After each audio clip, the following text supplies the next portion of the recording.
Time now for our weekly edition of Ask Mike, and joined as always by the star of the show, the one and only Mike Irwin. Mike, a big win for Arkansas. They absolutely dominate Arkansas State, 56-14. The line was only 23.5. A lot of people kind of thought this would be the game, but that certainly was not the case. I think I basically on our game day show ended up telling you that I thought they would win by 2 touchdowns. I was way off. John Daly had him 24-17. Did you see that? John Daly ends up with egg on his face, although honestly, he motivated the defense, I think. Yeah, I had John Daly, man. You got to build up some better equity there with the people in Arkansas. All right, getting into it here. Our very first question is from Dustin, 5688, who asked, do we really need to do this again, little bro? Have you learned your lesson? Arkansas, 630 yards of offense. Again, the little brother, just for those of you at home, Arkansas State, 285 yards of offense. And, Mike, that offense only scoring 1 touchdown on Saturday. Yeah, I mean, it's bragging. I knew that was going to. And imagine what it would be if it was the other way. Would have been. I think there would have been a problem in the stands if it went the other way. Exactly. So think about it. You got Razorback fans. I know I've covered the team. I've mentioned it for 50 years. Or people that probably go back farther than that. And I still remember the first year I was here. Arkansas was having a great year. They ended up going to the Cotton Bowl, beat Georgia, Frank Broyles' last Cotton Bowl team. So it was a really good year. And I remember reading toward the end of the year in the old Arkansas Gazette an article that talked about Arkansas State, and they were what was called Division II back then, but they were having a great season, nationally ranked in Division II. And the article was highly critical of Frank and not playing Arkansas State, and why are you not playing? And I remember thinking, what's this all about? That was the first time I'd ever heard any of that, because I'm in Fayetteville. I'm all the way on the other side of the state from Jonesboro. And I didn't hear any of that, and so this was my first experience. And then, of course, 50 years goes by, and you hear that all the time. I think that it peaked sometime in the 90s, maybe 80s and 90s. After that, I don't think it was as intense as it had been. And then I think maybe what had happened over the last 2 or 3 years, they knew they were going to play, and so everybody just kind of sat back and waited, you know, because I didn't read a lot of stuff before the game. But now they've played, and I will say this. If you're an Arkansas State fan, you don't have something today that you did have, which was you could always say, yeah, but if you played us. It might be different. But now they can't say that because you played us and we got beat badly. All right, how about this, though? You know, they go out there every year and they play a school like Tulsa, you know, even below that, Missouri State, this year in Alabama A&M. You're paying some of these schools, you know, $500,000, $1 million to come in. What if Arkansas State, for the right to play that game, keeping the money in state, and every year it's going to be on campus in Fayetteville, they say, hey, you know, give us $400,000, we'll come to Fayetteville every year. How about that? Yeah, they can make an argument for that, and then it's up to Arkansas to decide if that's what they want to do. I do think you should have a choice. I don't think they should force you to play somebody if it's not beneficial to you. But if they could work it out and both schools thought it was okay, I wouldn't care. I don't have issues with Arkansas State. I have a nephew that played for them. He was a very good wide receiver. Arkansas didn't offer him. What was he supposed to do? He went there, and they should have offered him. And now he's a very successful lawyer in Central Arkansas. And I'm not going to sit here and badmouth them when he's a really cool guy, and I like watching him play. So I don't personally have any issues with Arkansas State. I understand why some Arkansas fans do. But if they play or they don't play, it has to make sense for both schools. All right, moving on to question number 2. A couple years ago, they might have gotten us, of course, referring to Arkansas State beating Arkansas. Be humble, we did go through the Chad Morris era. That was Blake Anderson, who was running his mouth, had the whole thing. I think it was the Little Rock Touchdown Club, but that was not the case this year. Arkansas whooped them. They whooped them bad. Yeah, this is something you always have to take into consideration. When do you play them? And I can think back, not just the Chad Morris era, but how about that John L. Smith year when they won 4 games? 4 and 8. Yeah. You don't want to play them that year. Houston Nutt actually had a year in Matt Jones' senior year when they ran out of players, and he'd had some problems with a thing that had been going on with the J&H trucking company that finally got settled, but it hurt his recruiting. And they won only 5 games one year. That might have been a vulnerable year. But what about the very first year in the SEC when Citadel? Yeah, when Jack Crow got fired and Joe Kynes was the head coach. They won 3 games that year. What if they had to play Arkansas State that year? So there was always a component when you talked about this, and you're Arkansas, and you start thinking, hey, could we lose this game? Definitely, there were some years where they were vulnerable. Would you say maybe Arkansas State's better off in 1AA? Hey, they've, all due respect, Butch Jones, doing a good job. They won 8 games last year. Blake Anderson, of course, did big things there. Gus Malzahn did some big things there. What was it? Brian Harsin had some good ones there. But when they were in 1AA, they were perennially a top 25 team. You'd have to ask them about that and their fans. I don't know if they would rather do that. But I do know that obviously they're proud of their program. They want it to be better. I think they would like to be able to do what South Florida has done in Florida, put themselves in a position to challenge the big boys. And what they're going to need to do that is they got to have a bigger fan base. They got to have a bigger stadium. They have to make more money. That's the way all of this happens. And then they've got to get themselves in a position where they're in a Power 4 conference. If they were in a Power 4 conference, there's no way Arkansas could avoid playing them, I don't believe. I put that at 1%, though. The market that Jonesboro is, the population in the state, the economics. But that's what they need to work for. I think there's probably 15, 20 schools that would get something like that before Arkansas State. All right, moving on here. Third topic on the week. Hog Proud Forever wants to know, should we keep playing Jonesboro in Little Rock? Why not, as long as it doesn't count as one of our home games?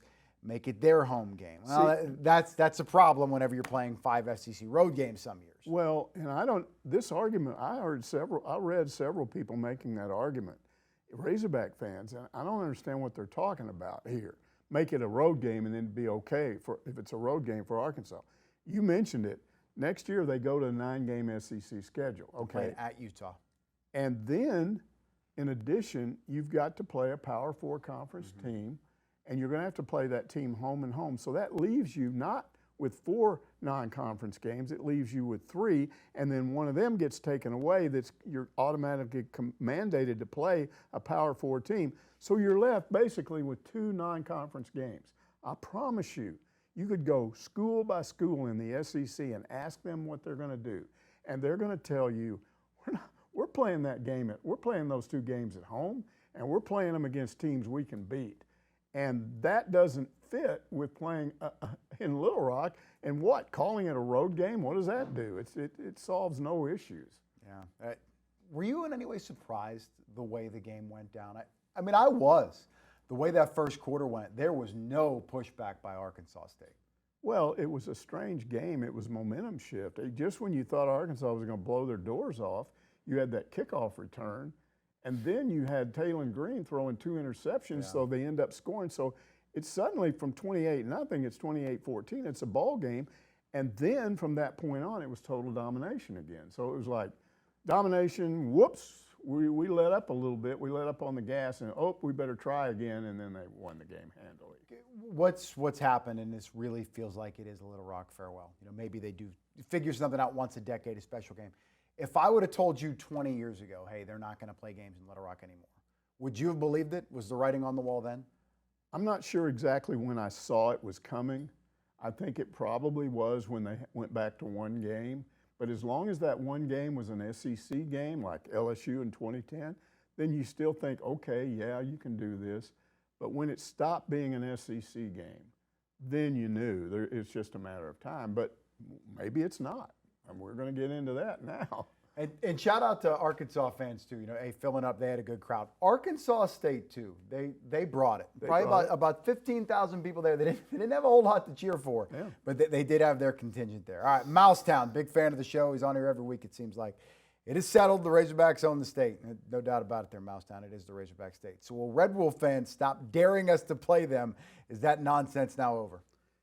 I would have said after the game, yes, but then this morning, Monday, this comes out that Sarah Huckabee Sanders, the governor, has sent a letter, and she went somewhere on I think she went public in Little Rock saying she'd done this, sent a letter to the Board of Trustees of both schools saying, look, you should continue to play this game, and you should play it in Little Rock. At the press conference today, Monday, Sam Pittman's press conference, boy, he backed away from that. He said, hey, I'm not into politics. He got up in front of the mic and just had a little commentary we were talking about in the room, and he said, yeah, not the politics, but he hey, just Governor said, whatever they decide, whatever the schools decide, anybody else, I'll go along with it, which is what he probably should say. I have no idea what Hunter Yurchek's attitude is going to be. I think I know, but without him saying, I can't say for sure. But here's the issue, and it's money. And this is where, to me, the governor is tone deaf. She must not be paying attention to what's going on with, She's got enough to worry about. with revenue sharing, because Arkansas already has a revenue sharing issue. Now, if you tell them to play that game, you're going to give up about $4 to $5 million a year at a time when they need $4 or $5 million more, not giving it up. And then here's the other issue. And I just wonder if she's thought about this. Mm-hmm. I can't remember when I read this, but this was 40 years ago. And it was a poll that was done nationwide. And the poll showed that 60% of the people living in this country, and these are adults, and they didn't put kids into, they didn't factor kids in, it's adults, people 21 and over. 60% of the people in this country don't care about sports. 40% do. Almost half. Yeah, but it's still 60-40. Sure. Okay, so if 60% of the people in this state don't really care about athletics, football or whatever, why would they want to be taxed to improve a football stadium where you're playing a game once a year? And in Little Rock, the city of Little Rock has had several issues, several proposals, ballot issues or whatever, where they vote on whether or not to add a tax, a local sales tax, to improve War Memorial, and they've turned it down every time. And to me, it's that ratio. It's the people that don't care about sports going, no, I don't want an extra tax for that.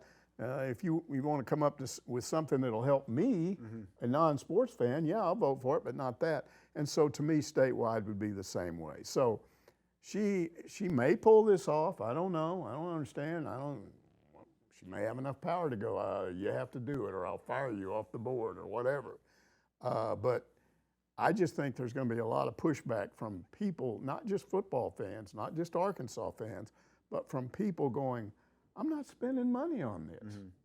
What do you think is more likely to happen here? The governor gets involved, somehow pushes this through, or a collection of Central Arkansas boosters says, hey, we went to this game all our lives. Okay. What do you want? Here's the money, make it happen. That's a way it could happen. See, and that's always been the issue.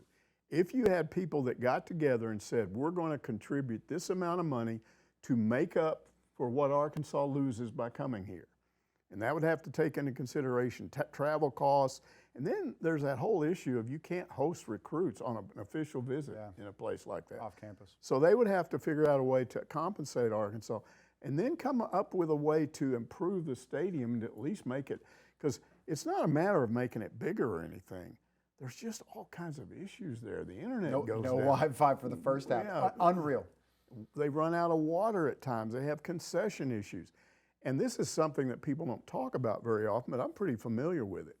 When they play a game here in Northwest Arkansas, they've got the campus police, they've got the Fayetteville police, they've got the Springdale police, they've got the Rogers police. All of these people work that are off on the weekends, these police officers. They get paid to come in and help handle the parking. So they have a tremendous number of people that handle the parking, and it's very well organized compared to down there, because that's all I saw from people trying to get to the games. They were getting there late, and I've dealt with that myself. You'd think with Little Rock, you got a lot of these through streets and 4 lanes and all this, it'd be real easy to get in there. But it's not if you don't have people out there telling you, you can't park here, go 4 blocks down and park over there.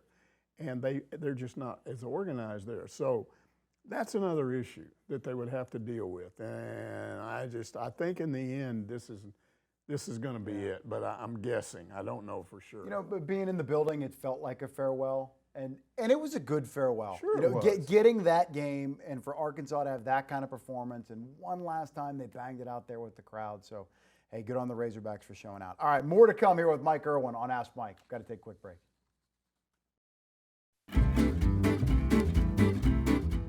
Back here with Mike Irwin on this week's Ask Mike, and diving right back into it. Next question coming from Sam Needs to Go, who asked, Are you going to snowball us again? Tell us about the great win over a Sun Belt team. What about A-State's 98-yard kickoff return?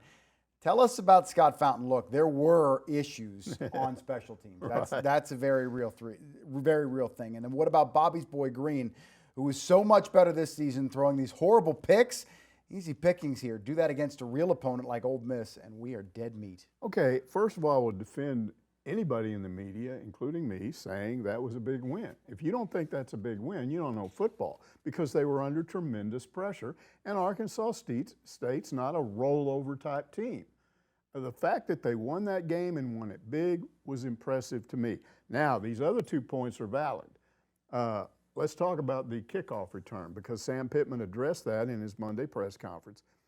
And this is interesting. I always like to hear these things when they clear them up.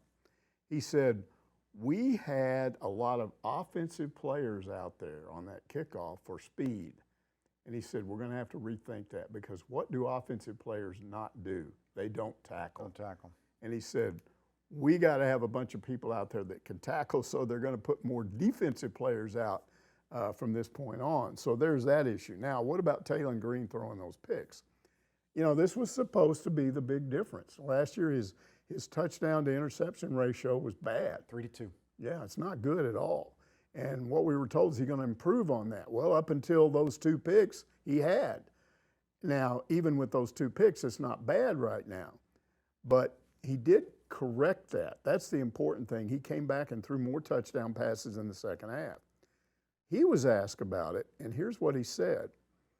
He said, when I came back out there, I didn't have Bobby Petrino up there calling a bunch of running plays, showing that he didn't have faith in me anymore. He was questioning whether or not I was making good decisions.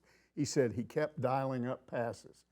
And he said what that showed me was he still had faith in me, and he said all I had to do was just reset, go through my progressions, go through my checks, the things I'm supposed to do. And he said I just was more careful, and I got back in rhythm, and he said it's okay. So maybe that's an aberration. Maybe it doesn't happen anymore. I don't know. But I do know that as we talk about this Ole Miss game, if he's going up against a better secondary than the 2 he's already faced. A lot more speed. And he has thrown some passes into double coverage that could have been picked. The picks were legitimately bad. This was not just, some tip ball or something. Those were bad throws. They were bad throws, and he's had some more that could have been picked off or at least batted away, because he's throwing a lot into double coverage. So there are 2 issues here to me. These receivers have been good at catching the football, but somebody pointed this out to me last night, a friend of mine that's a fan. He said, these are good receivers with good hands. I don't know how fast they are. I question the speed of our receivers. And so that may be an issue when you get into the SEC. You end up with a lot of double coverage, and then he has no choice but to throw into double coverage, or maybe he starts running more, which is what he did last year. So that's one of the things that we're going to start seeing now as they get into SEC play, and the level of the secondary and the play of the secondary and the speed of the secondary and their ability to cover gets better, and the pressure on these wide receivers goes up. I was blown away the first quarter of this game. They scored 28 points. They had a touchdown, a minute into the game. Their first 14 plays, they averaged 20 yards per play on offense. What did you make of how they executed there out of the gate? Well, it looked like they were ready to go. And when you do that, it's impressive. And that's one of the reasons Taylen Green didn't have any problems early in the game, is people were wide open. And then they not only were wide open, they catch the ball and they go another 30 yards. Yeah. And then he took off and ran, and looked good. So, again, it's just this issue of, okay, now your secondary that you're going up against is a lot better. What kind of difference is that going to make?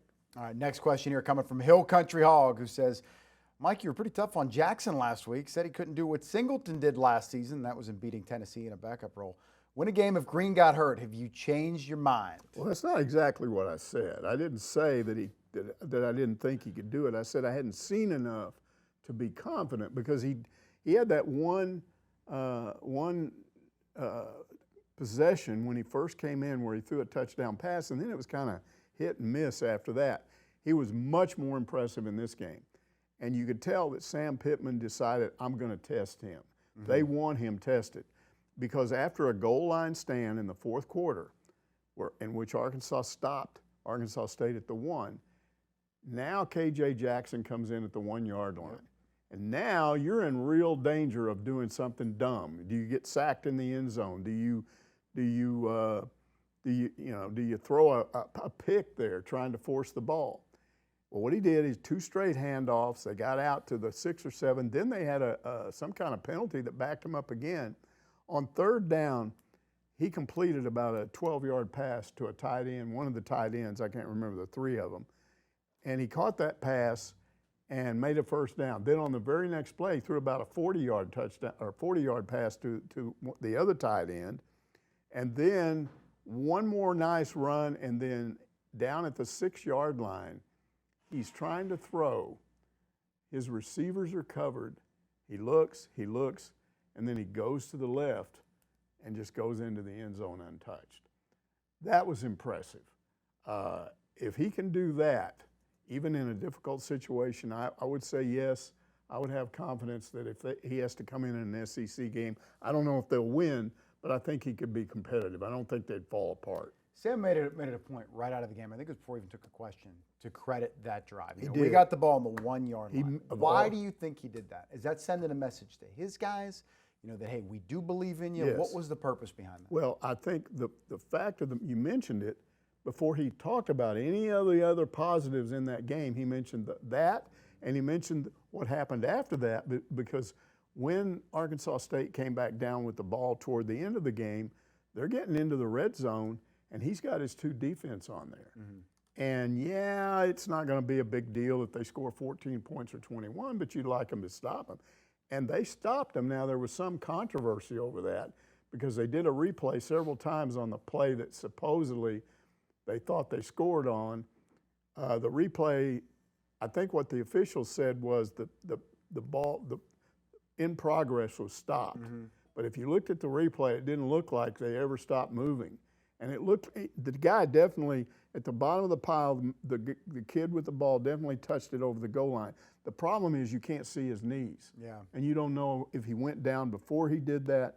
So the point is, it was ruled a 4th down, so Arkansas's defense holds. And what he said was, I appreciated what the 2s did in both of those situations, the 2 offense and the 2 defense, because you want to develop depth. I had no problem with the call. I think they gave the running back more than enough time there on that play. The officials, credit to them for getting it stopped. All right, next question here. Hog Redneck asked, do you think Taylen Green can get through the season without getting knocked out of a game or maybe more than one game? He takes too many chances, and Pittman seems to be okay with it. Look, in this game, the pass pro is good week 1, run blocking a lot better, and they protected Taylen Green. He did not take any unnecessary hits. Yeah, he did that one thing where he did the leap. Yeah. And, he did it well enough where he cleared the guy. So yeah, no harm, no and foul. they ended up hurting each other. They ran into each other. But you start thinking to yourself, okay, maybe you don't want to do that because that's a situation where you could get injured. But here's the thing, and we addressed it last week because Sam Pittman said it. He said, I don't want him to take unnecessary chances, but I'm not going to tell him to play it safe. Don't take it easy, yeah. Because you can't do that. And so that's his position, and I think you're just going to have to sit here all year if you're a fan and kind of go, I hope he doesn't get hurt on that one. And what do I think of the chances of him getting knocked out of a game? I think they're pretty good because of the way he plays. Yeah. I just think it happens. And it won't just happen to him. There are a lot of quarterbacks that will get knocked out one way or the other. And that's why it's important to have a backup that can come in there and help you win. When K.J. Jefferson used to get hurt, in that one year, 2002, I think it was, when he missed 3 games, they lost all 3 of those games. They didn't have a good backup quarterback. How impressed have you been by Taylen Green? This is what, again, consider the opponent. Extremely impressive start. I remember Tyler Wilson, whatever it was, 2011, he really lit up some of those early games as well. I think Taylen's been tremendous. Yeah, I think he's in leading the SEC in touchdown passes and pass efficiency. Well, it's 11 total touchdowns right now. Yeah. Counting the ones he got on the run. Pass efficiency and touchdown passes and total touchdowns. Extremely explosive. He's looked so impressive, man. 630 yards of offense. There's Nothing to complain about whenever it comes to the Razorbacks right now. All right, next question here coming from Cajun Hog, who asked, I have one thing to say, Arkansas fans who want to start playing Arkansas State every year. Ask Florida fans how they're feeling about that. The Gators just turned South Florida's football program into a legitimate in-state rival. I don't know about that, but hey, there's no denying the scoreboard, and South Florida got the win. Well, again, it is similar in that they're not a Power 4 school, so you could say that. Here's the thing. You lost that game, right? Now, South Florida turns around and plays Miami. Then you, Florida, have to play Miami.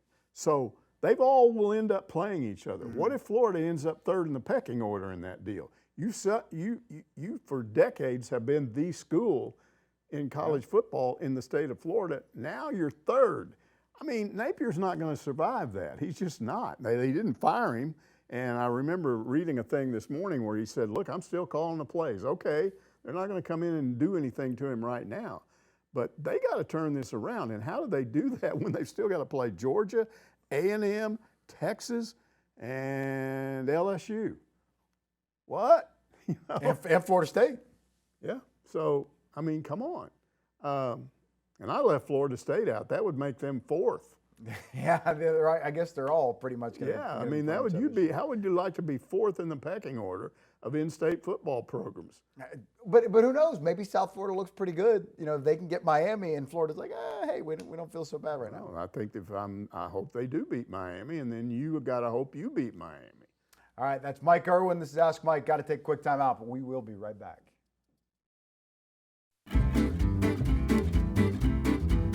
Back here on Ask Mike and with Mike Irwin, and diving right back into it. Next question coming from Razor Alex 88, who wants to know, with 2 games in, which transfers have impressed you the most so far?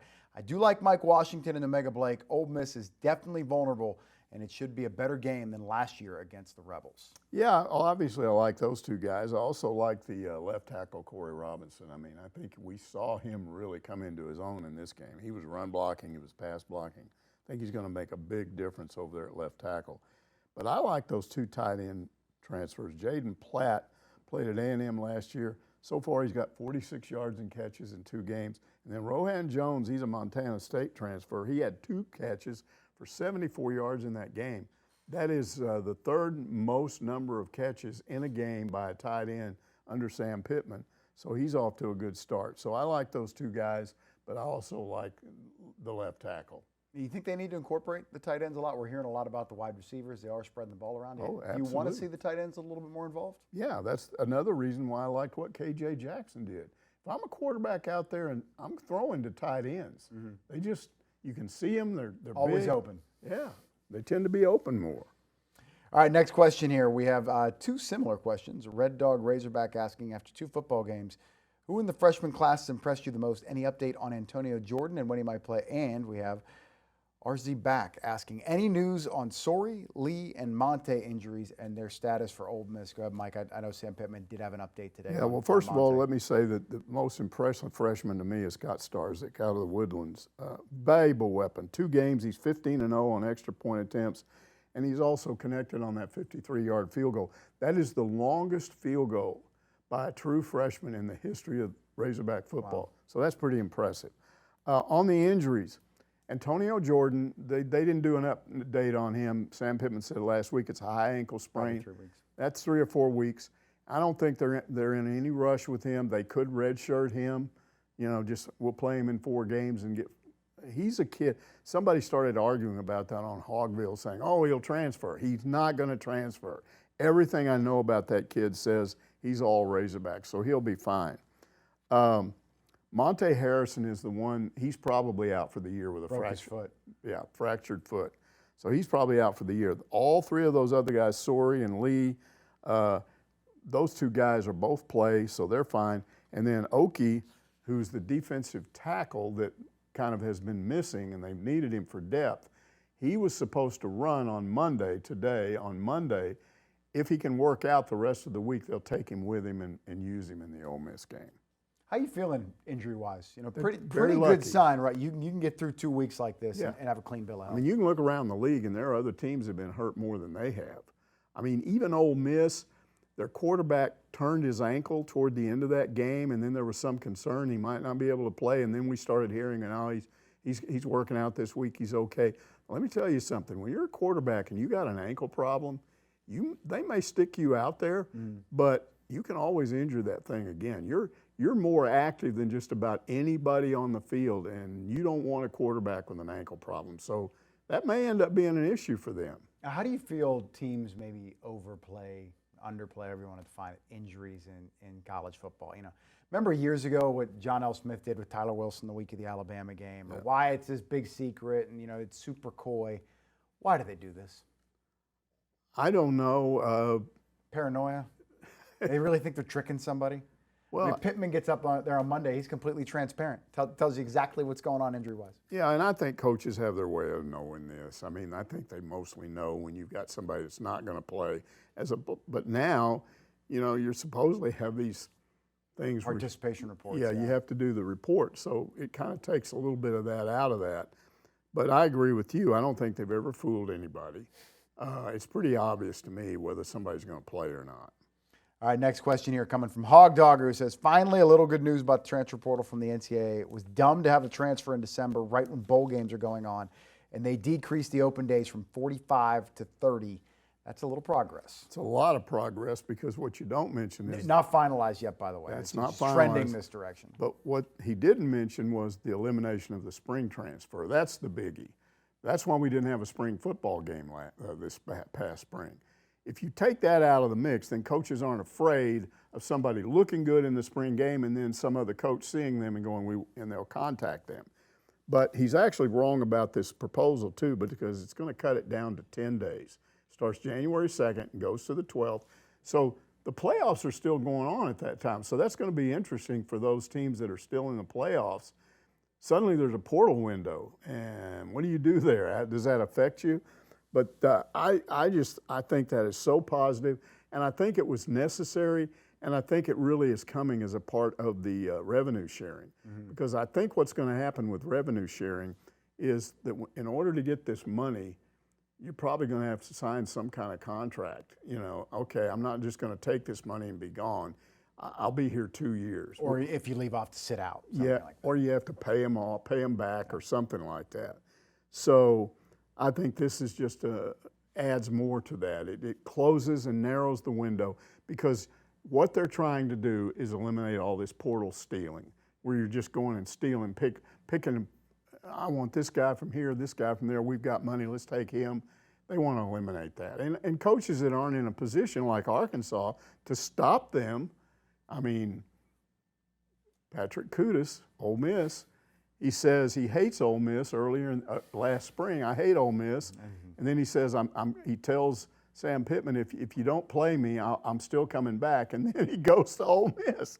And so he's playing for the team he hates. Why? Because they offered him money. He might hate powder blue, but he loves green. He loves green. And Ole Miss had that for him. What would you change about the calendar? It seems like the portal is the biggest thing. But, you know, maybe moving up some of these playoff games to get away from the NFL, semifinals on January 1st maybe instead, or an earlier national championship game.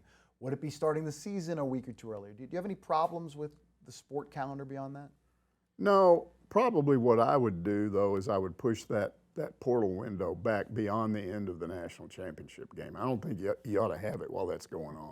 But most of the schools start the first week of January. That's right. And they want the kids in class for spring football. So, look, you pointed it out.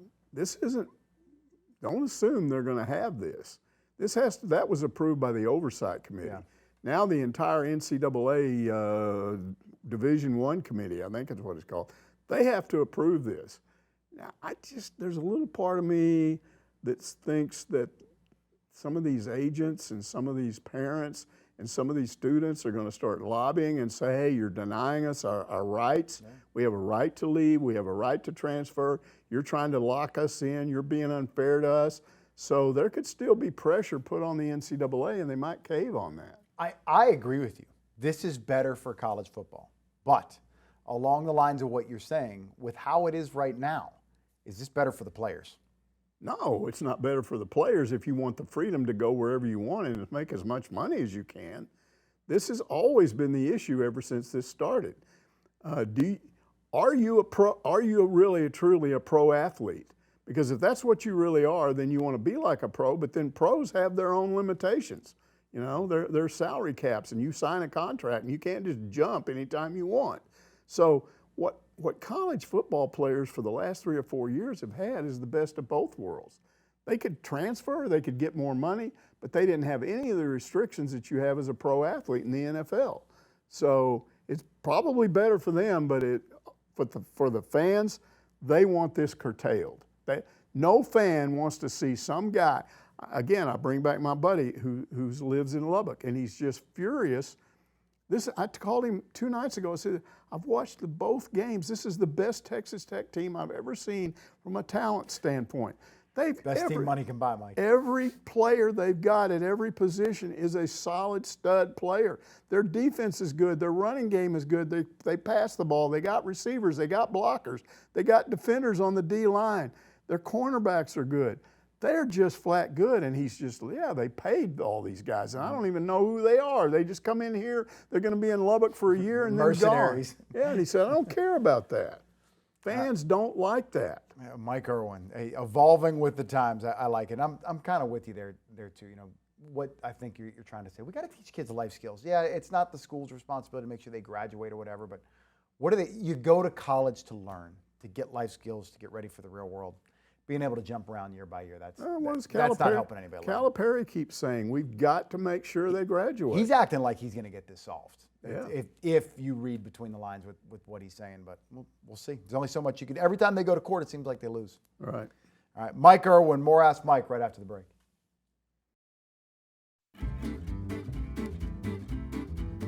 Back here on Ask Mike and wrapping things up as the Razorbacks get set for their SEC opener coming up week 3. They'll be in the Grove taking on Lane Kiffin and Ole Miss. Next question here coming from Edward Clutch, who asks, has there been an update on the lawsuit about getting NIL money back from the QB who bolted in the spring? Of course, Mike, they're talking about Madden Iamaleava. Yeah. That's the brother of Nico Iamaleava, both those guys now at UCLA. Okay, we got this question 2 or 3 weeks ago. I went over there and asked, and I got told emphatically, look, when you have a pending litigation, when we are involved in legal matters, nobody's going to say squat. Because if that leaks out, it could affect what happens. It could affect a decision made by the judge. We're not talking. So you're not going to know how this thing is resolved until it is resolved. Now, what are the possibilities? Iamaleava could win and get to keep the money. Arkansas could win and say, give it back. My guess is he doesn't have that money anymore. I mean, I could be wrong, but you give an 18-year-old kid several $1 million, he's probably going to spend it. So I don't know what he does if he loses. Now, there's a possibility here. What if UCLA accepts the responsibility for that? In other words, if he loses, we'll give the money to Arkansas. Mm-hmm. So he doesn't have to. And they may have told him that when he left. So there's that. And then there's always the possibility of a compromise where they say, well, okay, what if he gives back $1 million? What if he gives back half of it? Okay, that's good enough. I think the point was that Hunter Yurachek made is he wanted to send a message. Don't be doing this to us. Because if you do, we're going to ask for our money back. Sure. And this is an important case. I really want to know what happens. And I'm not sure what is going to happen. All I'm sure of is that every time I've asked about that, they've said, we're not talking. Do you know anything about some of these NIL deals? And even if you want to speculate a little bit, that's totally cool. How you think they're drawn up, meaning, is there a case where it's all front-loaded? You get it up front. Are they a little bit incentive-based? Or is it, hey, at the end of the year we'll pay, you have to see it through? How do you feel these contracts are drawn up? Well, I think it varies, but I think most of the time these guys are getting the money up front, and it's not smart on the part of the school because you should make sure that they have to live up to what they're doing. I mean, look what Arkansas, why are they giving that money? Why didn't they wait? Say, okay, we're giving you this money, but you have to get into the season next year before we're going to pay you. Well, isn't the answer because, USC and UCLA, hey, they're giving me guaranteed contracts. I want to come to Arkansas. Yeah, that's probably the answer. So they got kind of pressured into it. But I'm not a part of these negotiations, but I would assume, just like everything that's been happening lately, it goes to the benefit of the athlete because they're in competition. Schools are trying to get them. So you give them a better deal than somebody else gives them. UCLA lost to UNLV over the weekend. know. Nico Iamaleava getting big money there from Tennessee. A year ago, he was on a playoff team. That's right. His little brother, he was apparently the heir apparent. He was going to be the next guy. If you're the Iamaleava family, you regretting maybe taking the cash, or you got to be cool I with think the they bag? got to. I mean, come on. If you play to win the game, right? I mean, Bobby Petrino loved that kid. I don't get it. I think it was just take the money and go. Maybe it was like come back home. That was part of it too. I don't know. All right, next question here coming from Pig in Paradise. Mike, the forward who decked the ASU player was Stephen Moore from Cushing, Oklahoma. Without him, there is no 40 minutes of hell. Okay, it's Stephon Moore, and that's the name. That's how it's pronounced. That's the name that I couldn't remember. I actually found that game this morning on YouTube TV, the whole game.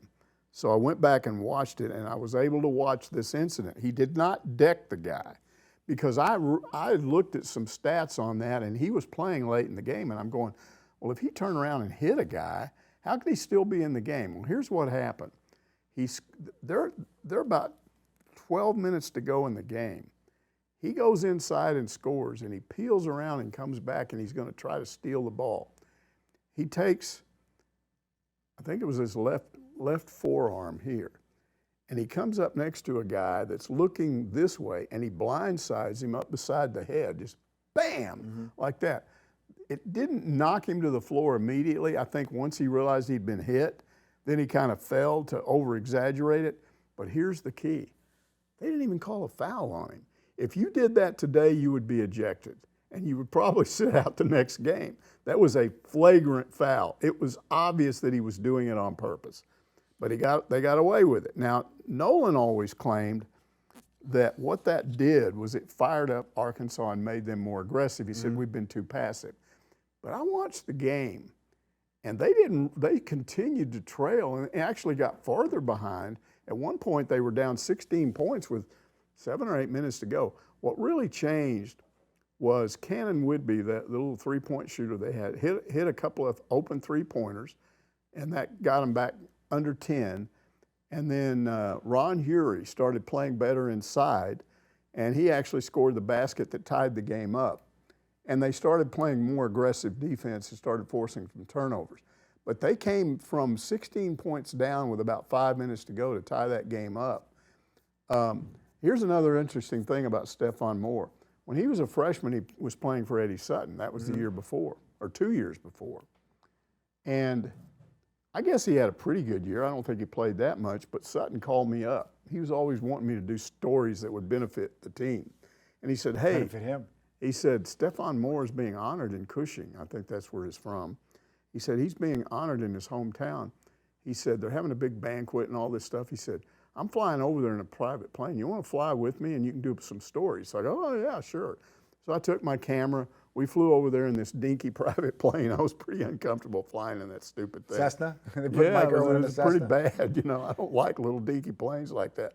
But we got down and we went over and they had the banquet, interviewed all these dignitaries and Stephon Moore. Somebody told me yesterday that he still lives there, that he's involved in student ministry, and a really good guy. He was always a really good guy here. It's just the word on him back then was, don't make him mad. He's a great guy, but if you make him mad, he'll take your head off. And that's what he did to that guy. All right, we're in bonus time now with Mike Irwin. You got a thought on the game going down to the Grove? Keep in mind, Arkansas here, no adversity. They haven't been tested at all. Meanwhile, Ole Miss played a game already on the road at Kentucky and really got tested. There was a path for Kentucky to win that game. Ole Miss is favored by double digits. I think it's down to 9.5. Has it dropped under? Yeah. I think they're going to be a little bit overconfident. I don't think they're as good as they were a year ago. They don't. This is Ole Miss being overconfident. Yeah. And I think Arkansas has a chance to pull this off. I'm not saying they will, but I feel at least reasonably good about their chances down there. I like what they're doing right now. I think the defense is better than we thought it was. I think the offensive line is good. The one thing, again, I would like to see is more of a controlled type running game where you're getting 6 yards, 7 yards, 5 yards. Right now, their running game, it looks real good when you have 300 yards rushing, except that when you realize that's only on about 6 or 7 plays where somebody just takes off and goes. Now, you'll take it if you get it, but I would like to see them with about 250 yards rushing in that game and have it be more ball control. Because the more you can keep Ole Miss's offense on the bench, I think the better off they are. You feel any tension in the fan base here? Like, we got to get this one. This can't be another, here we go again. Another 3-5 type season in the SEC. I think even those that don't like Sam Pittman are probably at this point allowing themselves to believe maybe it's going to be different. Maybe we're going to win 9 games or whatever. Maybe we're going to be up there in the upper part of the SEC. Maybe we'll get a decent bowl game. We won't have to go to the Liberty Bowl. Maybe, and then we'll see. But look, you got that game, and then what do? You got to come back and go to Memphis, and then Notre Dame, and then here you go, playing all these teams. I think they can beat the Aggies here this year. I do. I've looked at A&M, and they're okay, but they don't look as good as they were. And you get them here, so I think they got a shot in that game. And I'm going to just say, unless something changes with Texas, I think they got a shot with them.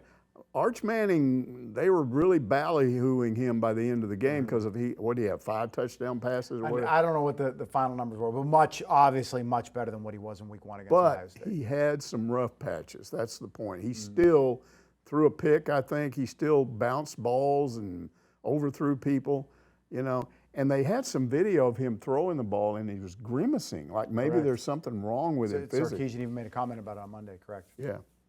So might beat those guys. Another bonus topic here. This is a guy that has been talked about through the years here in Razorback circles. Our good buddy Jason Carroll down there. Did you see the Oklahoma State score? I saw the score. It was 69-3. I haven't talked to him about it though. I didn't want to bring it up. I'm surprised they let him off the plane. Yeah. Unbelievable. Do you think he survives to the end of the year? No. Well, maybe the end of the year. I don't think he's there. They've got a new AD. And anytime you got a new AD, right when you've got a head coach that's kind of doing what Gundy's doing, that's kind of a message. We got a new AD here. You got a new boss.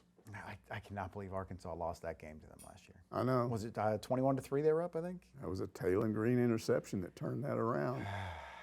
You got to take advantage of bad football. Even Oklahoma State did it. All right, Mike Irwin here, this week's edition of Ask Mike, getting set for the SEC opener against the Ole Miss Rebels. We're here every Monday. Ask Mike. Be sure to check us out. Have a great week.